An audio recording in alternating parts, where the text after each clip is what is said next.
ಪ್ರೀತಿಯ ವೀಕ್ಷಕರೇ, ನಿಮ್ಮೆಲ್ಲರಿಗೂ ನಮಸ್ಕಾರ. ನಾನು ಕೆಜೆ ಹಳ್ಳಿ ಸುರೇಶ್. ಸ್ನೇಹಿತರೆ, ಸೌಜನ್ಯ ಅತ್ಯಾಚಾರ ಕೊಲೆ ಪ್ರಕರಣಕ್ಕೆ ಸಂಬಂಧಪಟ್ಟ ಹಾಗೆ ಒಂದು ಮಹತ್ವದ ಬೆಳವಣಿಗೆ.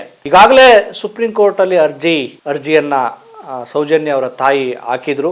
ಏನು SLP ಸ್ಪೆಷಲ್ ನ್ಯೂ ಪಿಟಿಷನ್ ಅನ್ನ ಹಾಕಿದ್ರು. ಸೊ ಆ ಒಂದು ಅರ್ಜಿಯ ವಿಚಾರಣೆ ಈಗಾಗಲೇ ಆಗಿತ್ತು, ಮತ್ತೆ ನಿನ್ನೆ ಆ ವಿಚಾರಣೆ ನಡಿಬೇಕಾಗಿತ್ತು. ತಾಂತ್ರಿಕ ಕಾರಣಗಳಿಂದ ಅರ್ಜಿಯ ವಿಚಾರಣೆಯನ್ನ ಇದೇ ತಿಂಗಳ 21ಕ್ಕೆ ಅದು ಮುಂದೂಡಲಾಗಿದೆ. ಮಂಗಳವಾರ 21ನೇ ತಾರೀಕು ಅದು ಆ ಅರ್ಜಿ ವಿಚಾರಣೆ ನಡೆಯುತ್ತೆ.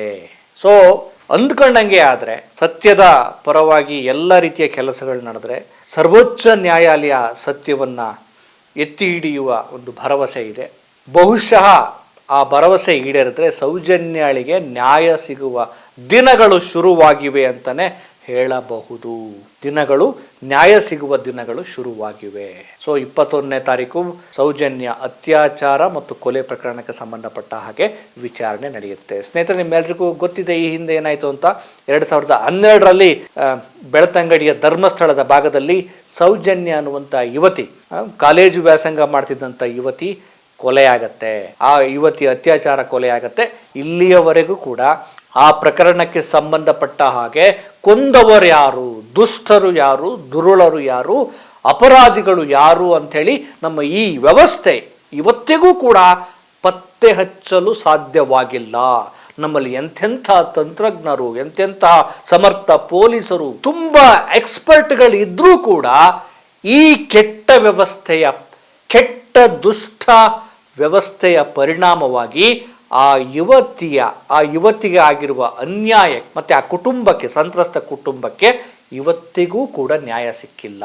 ಕೊಂದವರು ಯಾರು ಗೊತ್ತಾಗ್ತಿಲ್ಲ, ಅತ್ಯಾಚಾರ ಮಾಡಿದವರು ಯಾರು ಇನ್ನೂ ಪತ್ತೆ ಹಚ್ಚಿಲ್ಲ.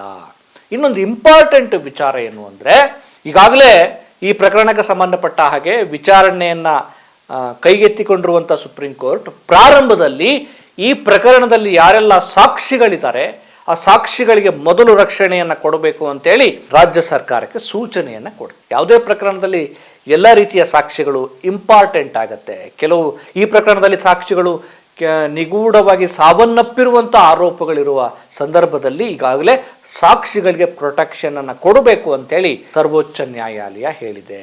ಇನ್ನೊಂದು ಆಘಾತಕಾರಿ ವಿಚಾರ ಏನು ಅಂದ್ರೆ, ಈ ಯಾವಾಗ ಸೌಜನ್ಯ ಅವರ ತಾಯಿ ಸುಪ್ರೀಂ ಕೋರ್ಟ್ನಲ್ಲಿ ಒಂದು SLP ಹಾಕ್ತಾರೆ, ಆ ವಿಚಾರಣೆಯನ್ನ ಕೈಗೆತ್ತಿಕೊಂಡ ನಂತರ ನೋಟಿಸ್ ಅನ್ನ ಕೊಡಲಾಗತ್ತೆ. ಸುಪ್ರೀಂ ಕೋರ್ಟ್ ರಾಜ್ಯ ಸರ್ಕಾರಕ್ಕೆ ಮತ್ತು CBIಗೆ ನೋಟಿಸ್ ಅನ್ನ ಕೊಡುತ್ತೆ. ಇದರ ಬಗ್ಗೆ ನಮಗೆ ಸಮಗ್ರವಾದಂಥ ಮಾಹಿತಿಯನ್ನ ಕೊಡಿ, ಡೀಟೇಲ್ ಅನ್ನ ಕೊಡಿ.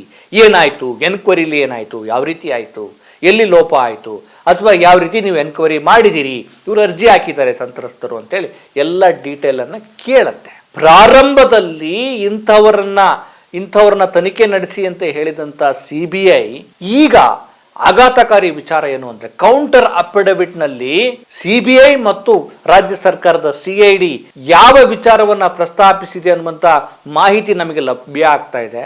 ಸೌಜನ್ಯ ಪರ ಹೋರಾಟಗಾರ ಗಿರೀಶ್ ಮಟ್ಟಣ್ಣನವರು ಒಂದು ವಿಡಿಯೋ ಮಾಡಿ ಇದ್ರ ಬಗ್ಗೆ ಮಾಹಿತಿಯನ್ನ ಕೊಟ್ಟಿದ್ದಾರೆ.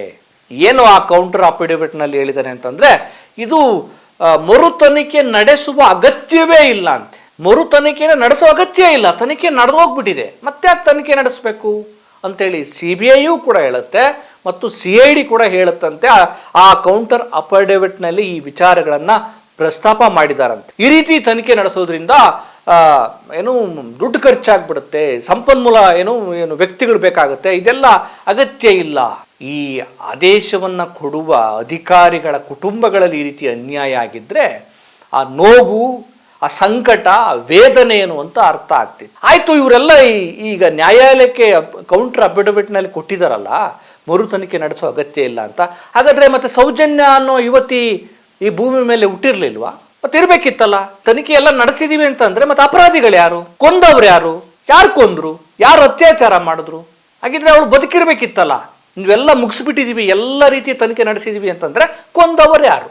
ಎಂಥ ಕೆಟ್ಟ ವ್ಯವಸ್ಥೆಯಲ್ಲಿ, ಎಂಥ ದುಷ್ಟ ವ್ಯವಸ್ಥೆಯಲ್ಲಿ ನಾವು ಬದುಕ್ತಿದ್ದೀವಿ ಅಂತಂದ್ರೆ, ಅತ್ಯಾಚಾರ ಆಗಿ ಕೊಲೆ ಆಗಿರುವ ಕುಟುಂಬ ಒಂದು ಅರ್ಜಿಯನ್ನ ಸುಪ್ರೀಂ ಕೋರ್ಟ್ ವರೆಗೂ ಹೋಗುತ್ತೆ ಅಂತಂದ್ರೆ, ಇಲ್ಲಿನ ಭ್ರಷ್ಟ ರಾಜಕಾರಣಿಗಳು, ದುಷ್ಟ ರಾಜಕಾರಣಿಗಳು, ಧರ್ಮದ ವ್ಯಾಪಾರಿಗಳಿಗೆ, ಅಧರ್ಮಿಗಳಿಗೆ ರಕ್ಷಣೆಯನ್ನ ಕೊಡುವ ಈ ಕೊಲೆಗಡಕರಿಗೆ ರಕ್ಷಣೆ ಕೊಡುವ ಕೆಲಸವನ್ನ ಮಾಡಿದ್ದರ ಪರಿಣಾಮವಾಗಿಯೇ ಸರ್ವೋಚ್ಚ ನ್ಯಾಯಾಲಯದ ಹಂತದವರೆಗೆ ಕುಸುಮಾವತಿ ಹೋಗುವ ಒಂದು ಸಂದರ್ಭ ಕ್ರಿಯೇಟ್ ಆಯಿತು.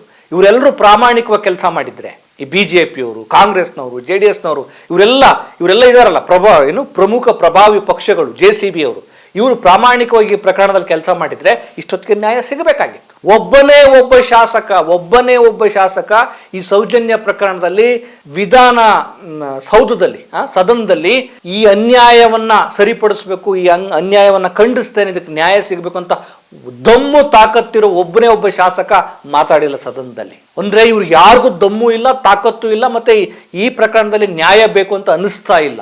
ಇವ್ರಿಗೆ ಗೊತ್ತಿದೆ ಇದ್ರ ಬಗ್ಗೆ ನಾವು ಮಾತಾಡಬಾರ್ದು, ನಮಗೆ ತೊಂದರೆ ಆಗತ್ತೆ ಅಂತ. ಆದ್ರೆ ಇವರ ಕುಟುಂಬಗಳಲ್ಲಿ ಈ ರೀತಿ ಆಗಿದ್ರೆ, ಇದೇ ಶಾಸಕ, ಇದೇ ಮಿನಿಸ್ಟ್ರಿಗಳು, ಇದೇ ಹೋಮ್ ಮಿನಿಸ್ಟ್ರಿಗಳು, ಇವ್ರ ಕುಟುಂಬಗಳಲ್ಲೇ ಈ ರೀತಿ ಅನ್ಯಾಯ ಆಗಿದ್ರೆ ಇಡೀ ಸದನ ದೊಡ್ಡ ಒಂದು ಗರ್ಜನೆ ಮಾಡ್ಬಿಡ್ತಿದ್ರು, ನನ್ನ ಕುಟುಂಬದಲ್ಲಿ ಹಿಂಗೆ ರೀತಿ ಆಗಿದೆ ಅಂತ. ಯಾರೋ ಬಡವರು, ಆದ್ರೆ ಏನು ನಮಗೇನು ಇದು.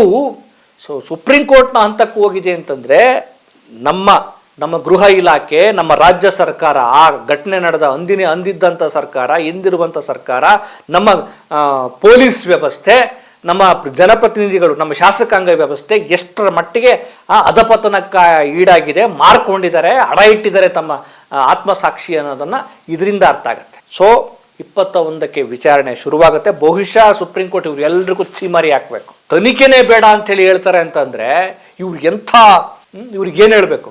ಬಹುಶಃ ಸುಪ್ರೀಂ ಕೋರ್ಟ್ ಸರಿಯಾಗಿ ಗಮನ ಹರಿಸಿ ಸರಿಯಾದ ನಿರ್ದೇಶನವನ್ನ ಕೊಡುತ್ತೆ, ಮತ್ತೆ ಮರು ತನಿಖೆಗೆ ಆದೇಶವನ್ನ ಕೊಡುತ್ತೆ ಎನ್ನುವಂತ ಒಂದು ಸತ್ಯದ ಭರವಸೆಯೊಂದಿಗೆ ಸೌಜನ್ಯಾಳಿಗೆ ನ್ಯಾಯ ಸಿಗಲಿ, ಆ ಕುಟುಂಬಕ್ಕೆ ನ್ಯಾಯ ಸಿಗಲಿ.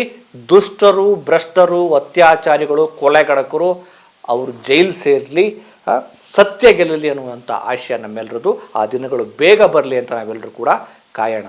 ನಮಸ್ಕಾರ.